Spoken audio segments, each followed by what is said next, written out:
अस्सलामुअलैकुम वरहमतुल्लाहि वबरकातुहू। हमारा नाम है ज़ोया। मैं आपके सामने इस्लाम के बारे में कुछ कहना चाहती हूँ। इस्लाम ये सिखाता है कि अल्लाह एक है, वही बंदगी के लायक है और हज़रत मोहम्मद मुस्तफ़ा सल्लल्लाहु अलैहि वसल्लम अल्लाह के बंदे और उसके रसूल है। हम मुसलमान हैं, हमारा मज़हब इस्लाम है।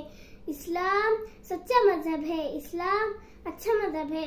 भलाई सिखाता है, बुराई से रोकता है। भलाई सिखाता है, बुराई से रोकता है। पाक रहो, साफ रहो, नेक रहो, एक रहो। एक खुदा की इबादत करो, उसके सारे नबियों को सच्चा जानो। सच बोलो, सच्चों के साथ रहो। हर एक से भलाई करो, किसी का बुरा मत चाहो, किसी से बुराई मत करो। हर बुराई का बदला भलाई से दो। इस तरह गैरों को भी अपना बनाओ। यही इस्लाम सिखाता है। इस्लाम बहुत अच्छा मजहब है, इस्लाम बहुत आसान मजहब है। अल्लाह हम सबको दीन इस्लाम पर चलने की तौफीक अता फरमाए। आमीन। व आखिर दावाना अनिल हम्दुलिल्लाहि रब्बिल आलमीन।